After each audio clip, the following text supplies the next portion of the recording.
Bom dia, boa tarde, boa noite, boa madrugada. Aqui quem está falando é Arthur, sou psicólogo clínico e está começando o primeiro Associando Devaneios. E junto comigo, Vinícius.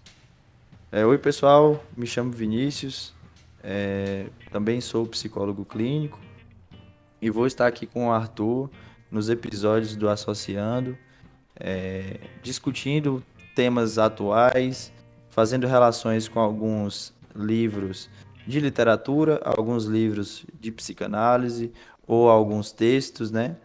E de certa forma, sempre tentando tocar em temas que sejam atuais, e que estejam refletindo e emergindo diante da nossa sociedade. Hoje a gente vai falar sobre a questão da sociedade do descanso, para você ver, a sociedade do cansaço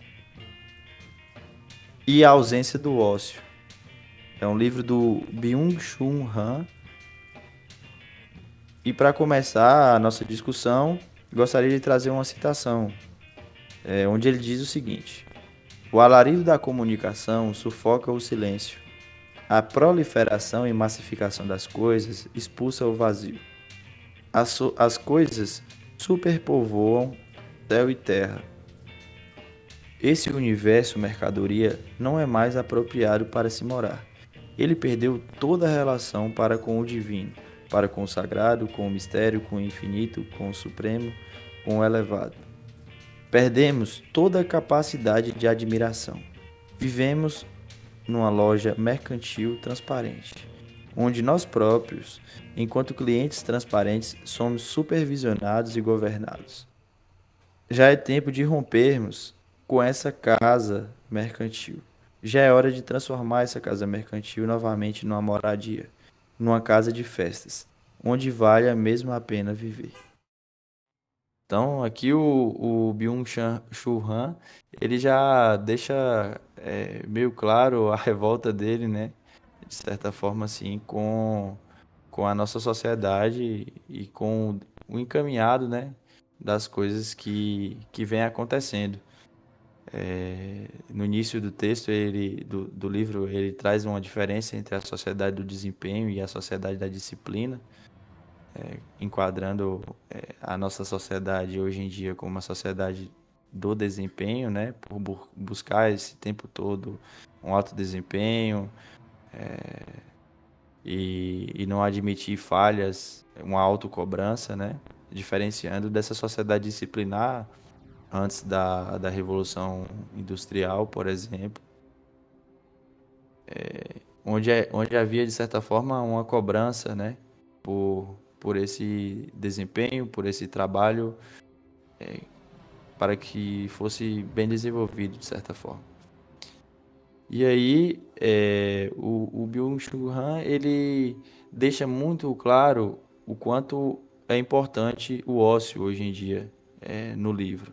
Ele trabalha diversas questões sociais com a intenção de demonstrar a importância do ócio e a falta que o ócio nos faz hoje em dia, né? Porque o ócio é uma potência criativa, né, Vini? A partir desse tédio, dessa questão do habituar o olho ao descanso, a ficar parado, a estar em pensamento ou se perder nas coisas, enfim. A partir disso que se cria, né? Não da constante atividade, do constante laborar, né? É necessário uma trégua ali, um espaço de tempo onde uma ânsia, né? Onde seja possível que algo surja, né? Algo de novo surja. Tem um trecho no livro que ele vai falar sobre a questão do andar. Andar como algo que provoca o tédio. Ele fala que se a pessoa ela se entedia enquanto andar, ela vai tentar fazer com que algo se rompa, né? Se entedia é muito fácil com andar, na verdade. Ela vai fazer com que algo aconteça ali de imediato, acabar com aquele tédio.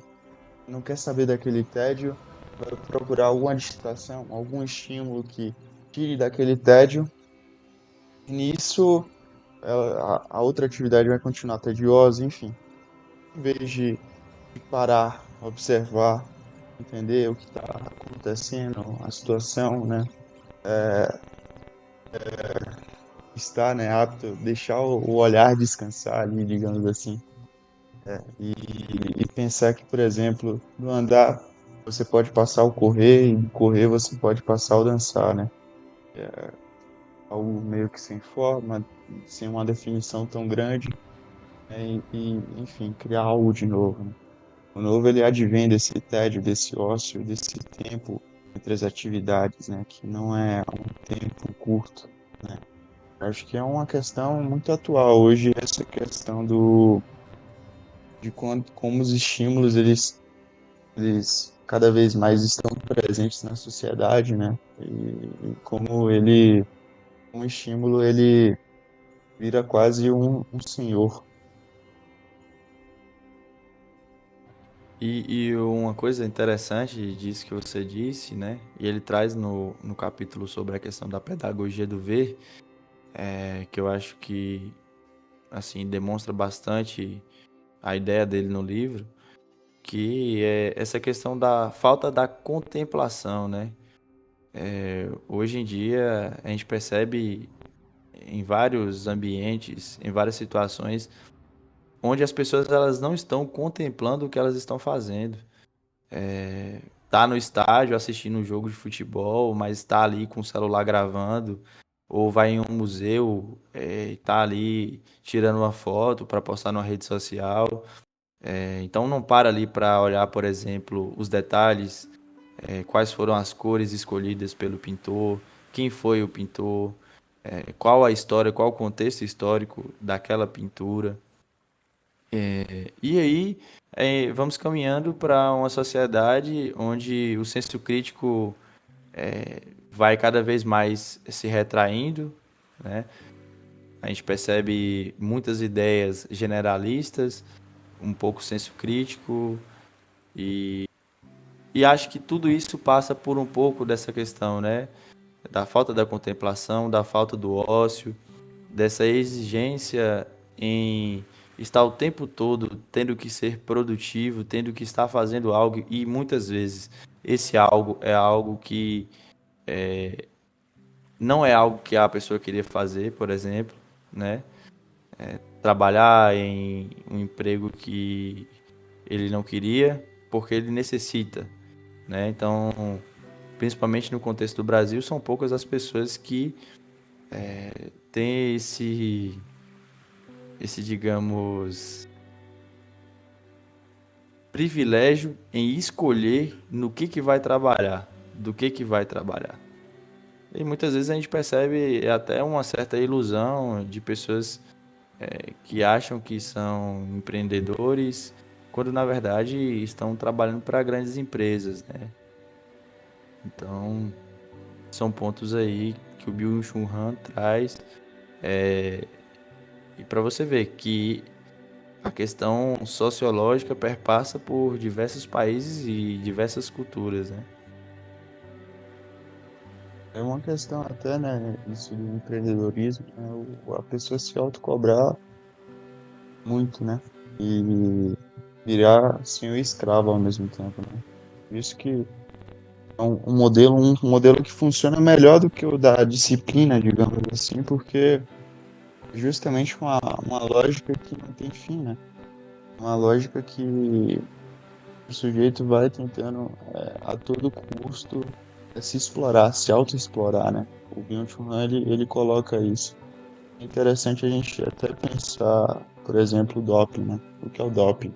O doping é um desempenho sem um desempenho, né? O doping, ele, ele é você tentar burlar essa necessidade do descanso, por exemplo, né?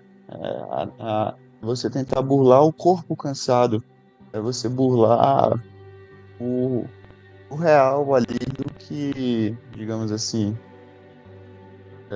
é produto da atividade, né? Então, é tentar sempre estar performando cada vez mais performando, né? Se a gente for pensar hoje em dia, por exemplo,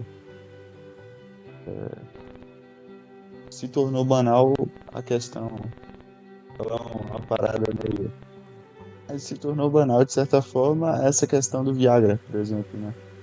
Jovens hoje usando Viagra. Por quê, né? É porque não conseguem conviver com a ideia de que talvez vá falhar. E essa falha, ela é aterradora, né? É algo que parece que vai ser devastadora para o sujeito, né? Olhar virar, olhar virar uma exigência que não devia existir, né?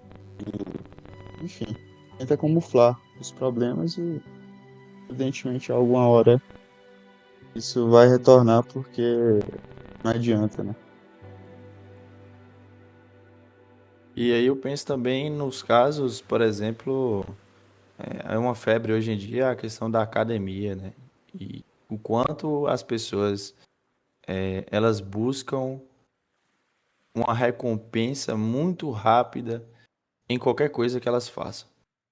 Então, são pessoas que entram na academia e com 2 meses queriam ter o corpo de um fisiculturista que malha há não sei quanto tempo, que usa anabolizantes e só vive para aquilo, por exemplo.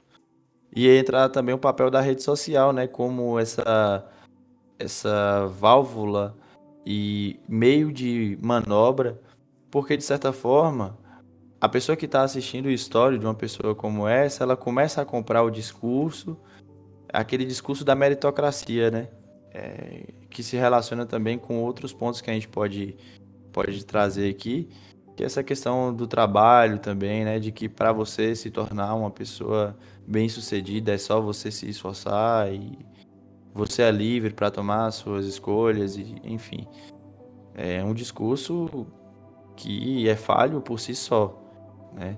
E, inclusive, tem um artigo muito interessante aqui do Cássio Adriano Braz e do José Clerton, que eles são psicólogos, né?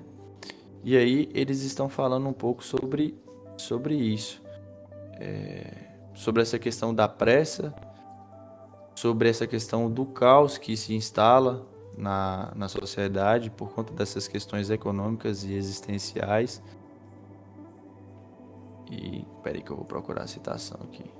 Eles vão dizer, o título do artigo é Ócio, Lazer e Tempo Livre na Sociedade do Consumo e do Trabalho. Para quem se interessar, eles vão dizer assim: a livre escolha está marcada por condicionamentos diversos, sobretudo os socioeconômicos.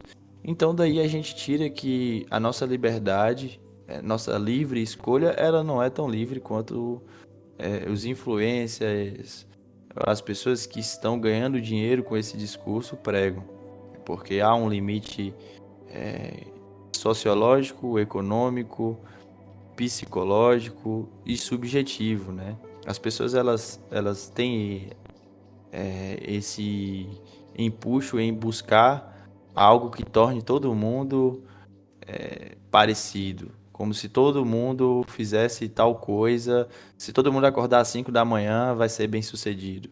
Todo mundo seguir os 10 passos para ser feliz vai conseguir alcançar um estado pleno de felicidade.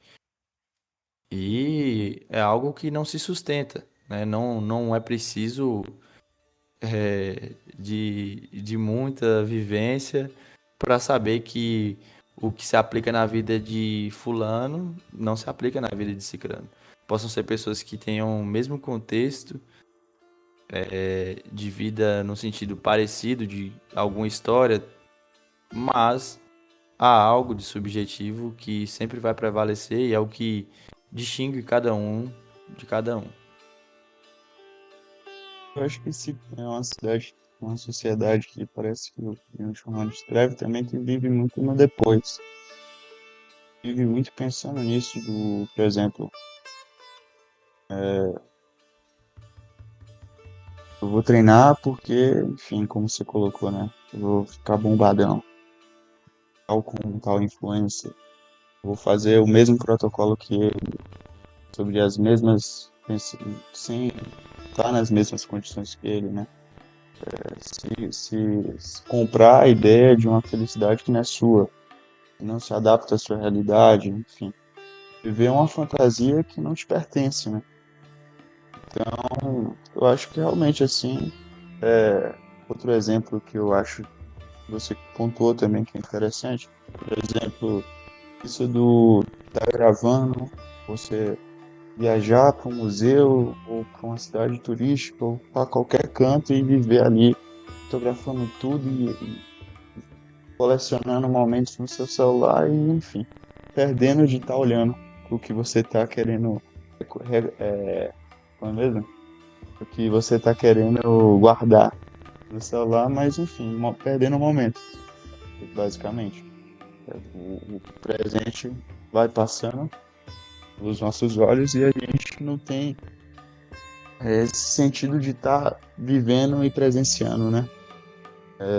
Como se realmente o que importasse fosse essa dimensão do depois, essa dimensão da virtualidade, essa dimensão do outro, e não necessariamente o que realmente existe, digamos assim, realmente existe, eu falo do que está acontecendo na vida, né? Do que tá se passando,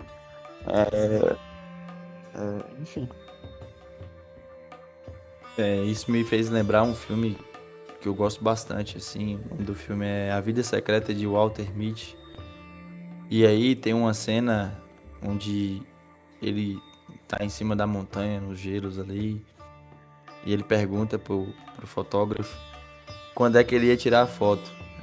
Se tratava de um animal raro e tudo, né? E aí o fotógrafo responde pra ele assim, algo parecido com: às vezes eu não tiro. Se gosto de um momento, eu só quero, não quero ser distraído pela câmera, só quero ficar nele. E é interessante, né? Porque a reação do personagem que pergunta que hora que ele ia tirar a foto é de espanto. E acho que de todo mundo que assiste o filme, porque dá a entender o que o contexto daquela foto é muito importante. E ali, para mim, é uma demonstração clara de contemplação, né? De estar vivendo aquele momento ali, de fato, contemplando o que está acontecendo, os detalhes, sentindo o frio, olhando os detalhes do animal, sem se deixar ser roubado pela câmera, né? Ou pela função que ele foi cumprir ali. Deixar o olho se perder na imagem, né? Vagar o olho, deixar ali se demorar em tal ponto, enfim. São reflexões que a gente vai impactando, assim. Eu acho que é a nossa forma de viver a vida, né? Sobretudo. E eu acho que também tem um pouco disso, né? De não ser só esse lado. O Byung-Chul ele fala muito de positividade e negatividade. Ele descreve a sociedade hoje em dia como um excesso de positividade. Não falta um pouco disso, do negativo também. Desse tédio, desse ócio, dessa coisa que indigesta, desse momento de sofrimento. Em outro livro dele, ele fala da sociedade paliativa. Ele basicamente diz que hoje em dia não se sabe sofrer, né? Então, é se perdendo um pouco, aos poucos, o que realmente faz o ser humano, né? Um pleonasmo, mas enfim.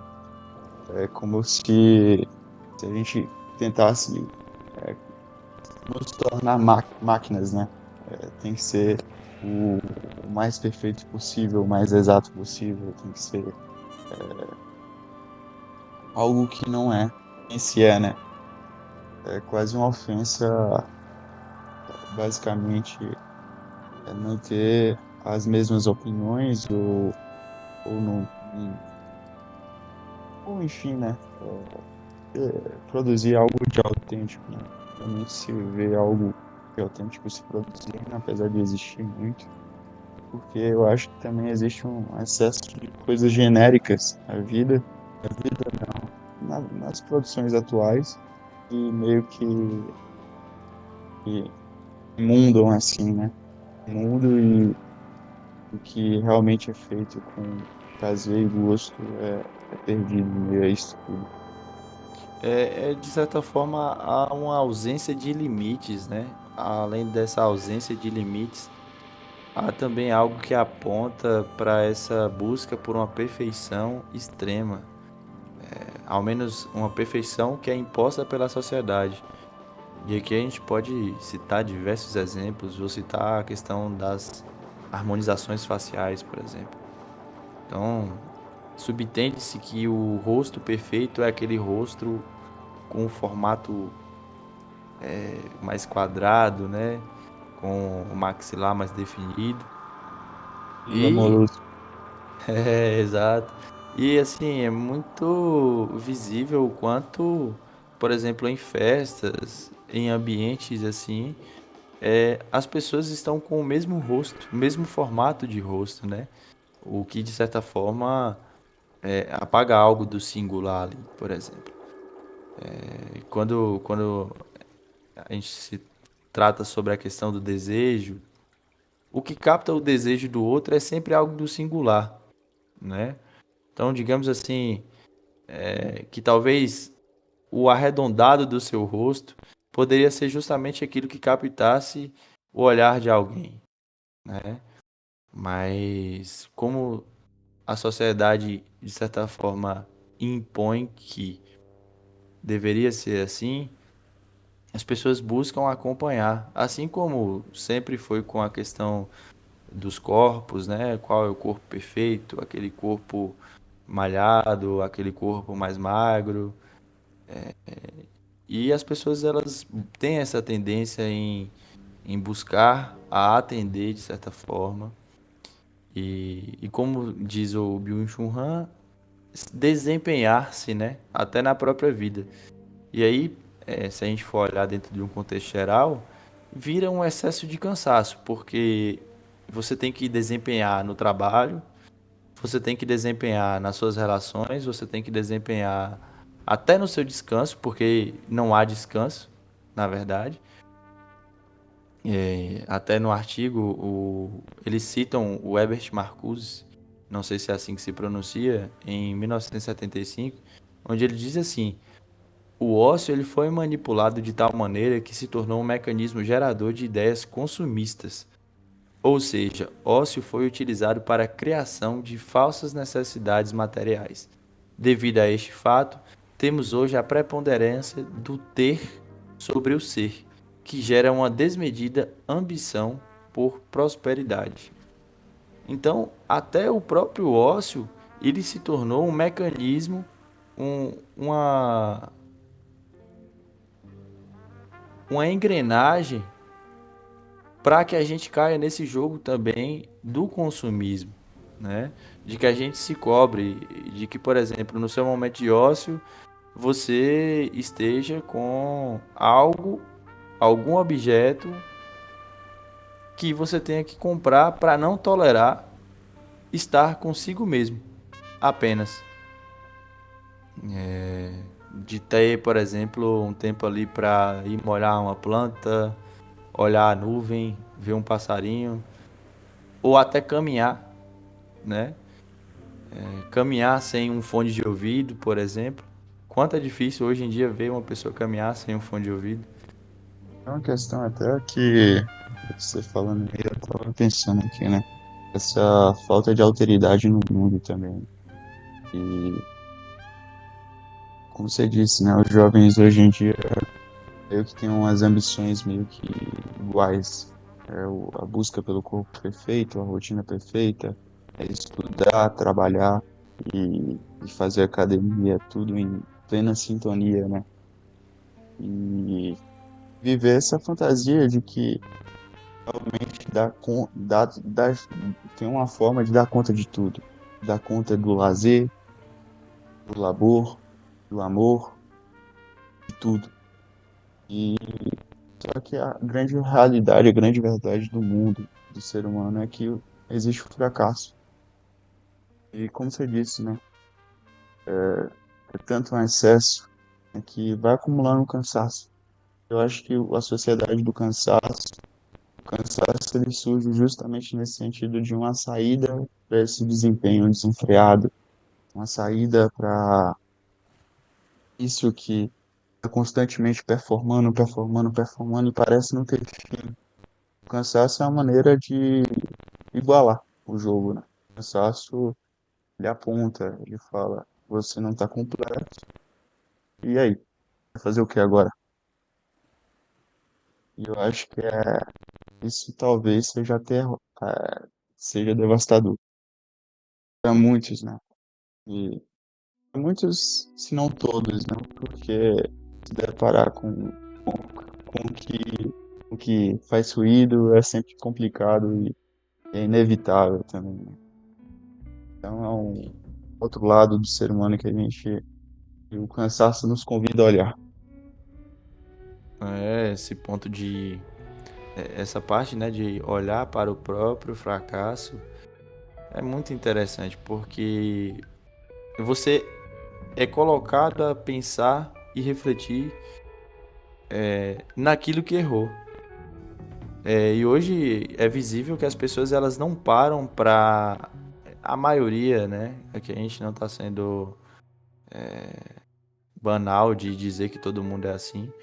Claro que não, mas a gente percebe de certa forma assim, um padrão de repetição visto dentro de um contexto social, onde as pessoas elas buscam se justificar diante os erros, ao invés de tentar entender os próprios erros, né? E aqui quando eu digo se justificar, é uma tentativa mesmo de fugir e assumir que errou em certo ponto. E aí, ressaltando isso que o Arthur estava contando, né? Sobre olhar para os erros e tal, me lembrei de uma citação da Clarice, que eu gosto muito, que ela diz assim: até cortar os próprios defeitos pode ser perigoso. Nunca se sabe qual é o defeito que sustenta nosso edifício inteiro. Então, assim, se somos seres humanos, é justamente porque erramos, porque falhamos, pelos nossos defeitos, pelas coisas que fazemos de mais vergonhosos, assim, e que às vezes a gente olha e não se reconhece, mas a gente é aquilo também, né? E olhar no fundo e ver que a gente é aquilo, para muita gente é doloroso.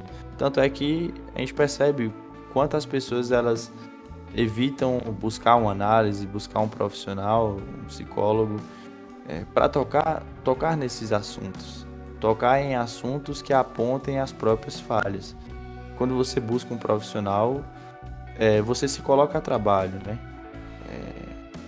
Não necessariamente no mesmo momento que procura, pode ser que demore até um pouco, até que comece a entrar em movimento, mas há de certa forma algo que fica tão claro que em algum momento você vai ter que fazer um movimento para mudar aquilo que você se queixa, né? Há aquilo que acontece conosco e há aquilo que podemos fazer com o que acontece conosco, né? E acho que a gente fica muito preso naquilo que fizeram conosco, porque é muito, muito mais tranquilo, de certa forma, não ter que assumir, não ter que dar conta da própria responsabilidade dos próprios atos diante o mundo, diante as escolhas, diante as falas.